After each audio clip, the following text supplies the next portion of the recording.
When you listen to the Eagles, you hear perfect harmony. A supergroup whose greatest hits sold more copies in the United States than any other record in the 20th century. And the 20th century had some pretty good music. Ladies and gentlemen, Grammy and Academy Award winner, Ringo Starr. Good evening, everybody. I am honored to be here to congratulate the Eagles, including my brother-in-law, Joe Walsh, who forced me to do this. And his bandmates, Don Henley, Timothy B. Schmidt, and the late Glenn Frey.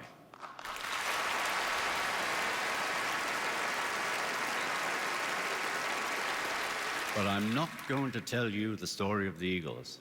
I'm going to let you hear it from the woman who was there in the beginning, Linda Ronstadt.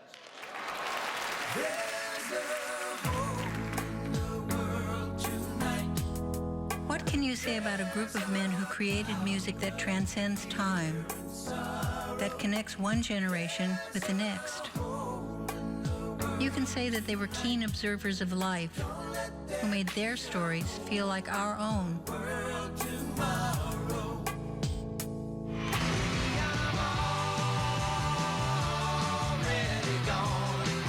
Something about them felt familiar. They looked like us. They were who we wanted to be. So how did a country boy from Texas and a suburban kid from Detroit find each other at the dawn of their musical journeys? They went to Mecca.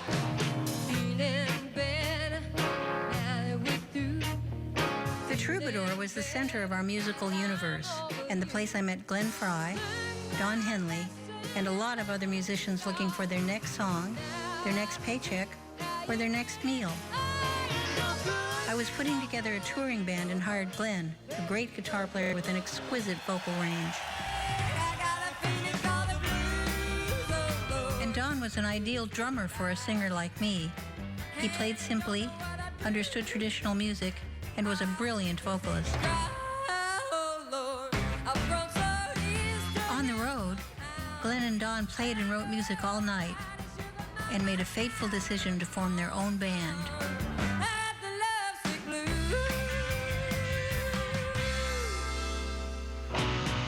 One of these nights, one of these crazy nights. The 70s arrived with intensity, and so did the Eagles. Their music was impeccable. Every note and lyric were considered, and every song mattered.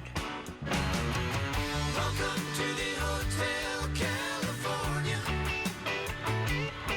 And when this epic 7-minute single reached number 1, the Eagles had come of age.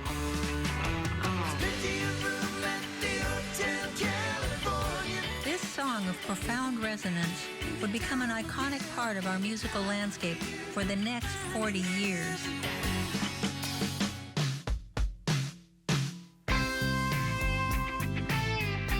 Joe Walsh infused the Eagles with unrestrained rock and roll. And Timothy B. Schmidt added a soaring vocal range that elevated every harmony. What's it like to be an Eagle now? It's just part of my life.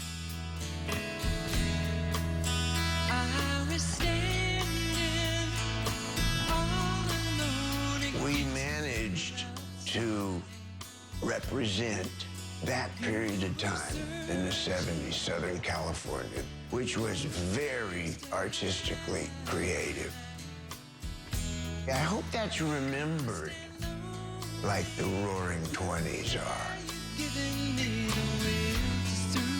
We wanted longevity. It wasn't a hobby for us. It wasn't a game. It wasn't a pleasant diversion. It was a life. It was a calling. It was a career. We set out to become a band for our time. But sometimes if you do a good enough job, you become a band for all time. To my brothers, the Eagles, forever may you fly.